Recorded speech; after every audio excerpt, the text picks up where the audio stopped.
is that they say, well, we say La ilaha illallah. How can you call us mushrik? Now this is very, very common, where they will say, look, you Salafis, you Wahhabis, whatever, you make mass takfir on people. Anyone who goes to the grave or anyone who wears these amulets, etc., you class them as being kuffar and disbelievers, etc. When we say La ilaha illallah, how dare you say that when we are Muslims? The answer, the Shaykh is saying here, فالجواب أنه لا خلاف بين العلماء. There is no difference between the ulama. Now the Shaykh gives us benefits here in Aqeedah but also in fiqh, as we will see. There is no difference between the ulama. What that basically means is that there is a consensus. And it's well known in the books of Usul al-Fiqh that if you've got a consensus, you're not allowed to split off from that. If you've got a consensus, you're not allowed to split off. So now the companions had consensus. Let me just give you an example. The companions had the consensus that music is haram. Can a person come today and say music is halal? Impossible. But the companions have already agreed on it. And Allah subhanahu wa ta'ala, He says, وَيَتَّبِعْ غَيْرِ سَبِيلِ الْمُؤْمِنِينَ. If a person was to follow a way other than the way of the mu'mineen, نُوَلِّهِ مَا تَوَلَّى وَنُسْلِهِ جَهَنَّمَ وَسَاءَتْ مَصِيرًا. Allah subhanahu wa ta'ala will give him what he wants and his path is towards the hellfire. Imam al-Shafi'i rahimahullah has used this ayah to say that ijma', when it has been established, you are not allowed to break off from it. So the Shaykh is saying here, in answering this doubt here, that there is no difference of opinion between the ulama, that if a person was to believe in something that the Messenger of Allah sallallahu alaihi wasallam came with and reject something else, that person is not a Muslim.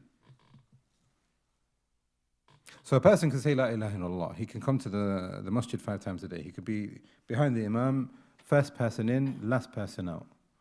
If there is something from the religion which he is doing that could take him out of the religion, that will take him out of the religion, despite the fact that he's doing lots of good deeds. And the Shaykh is saying here, لا خلاف بين العلماء في ذلك. There is no difference of opinion between the ulama on that.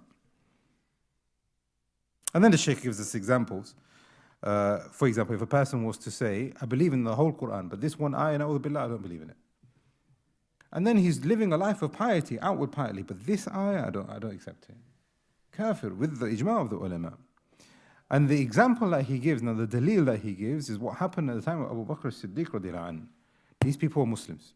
Umar says to him, how are you going to fight these people when they say La ilaha illallah, and they're establishing the salah, but they're just not giving you the zakat? Group of people, a village. The Messenger of Allah ﷺ passes away. After the death of the Messenger of Allah ﷺ, there was a lot of fitna that Abu Bakr as-Siddiq had to deal with. Some people said, Muhammad ﷺ has passed away now. He was the main person. Now that he's gone, Islam is going to go. So some of them, they said, we're not so interested anymore.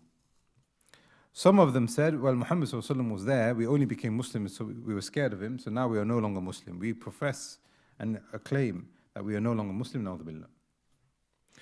Another group of people, so so many different fitnas happening at the same time. Another group of people, they said, Muhammad ﷺ has passed away, we've got no prophet messenger. But there's a guy from Banu Hanifa over there in the east, he's claiming to be a prophet messenger. This one's passed away, let's go jump on that one. So then they ended up following Musaylimah. Fitna after fitna, fitna after fitna. One of the fitan that came up is that they said, look, we are still Muslim. We are still Muslim. We still say La ilaha illallah. We will still pray.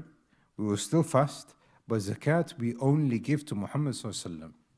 Abu Bakr Siddiq, you're not going to get any of my zakat. This zakat, I only gave it to him because he was the messenger of Allah. You are not the messenger of Allah. And you can see this as a fitna. I mean, look, this is fresh, this is new. Abu Bakr immediately said, these people are kuffar. If they continue on this, they are outside the fold of Islam. Umar radiallahu anhu is astonished. He says, how is it possible? These people are Muslim. This is the same Shubha. What are they saying? We are Muslim. Just so I've got an amulet, or I'm doing this, I'm doing that. Now here, I just want to establish something which is really important. And like we said this before about debating, etc. But this is very important when it comes to our usul and principles, when it comes to jarh wa ta'deel. Just because you see a person doing something bad, it doesn't necessarily mean that you place a hukm on him immediately. Yeah, that's clear. So now, this person says La ilaha illallah, he's got an amulet. Does that mean that his La ilaha illallah is protected because he says La ilaha illallah?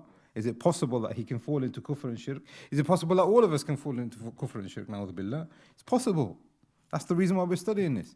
So now Abu Bakr as-Siddiq radiallahu anhu, he says, if they lo mana'uni iqalan, even if it's a rope is not zakatable.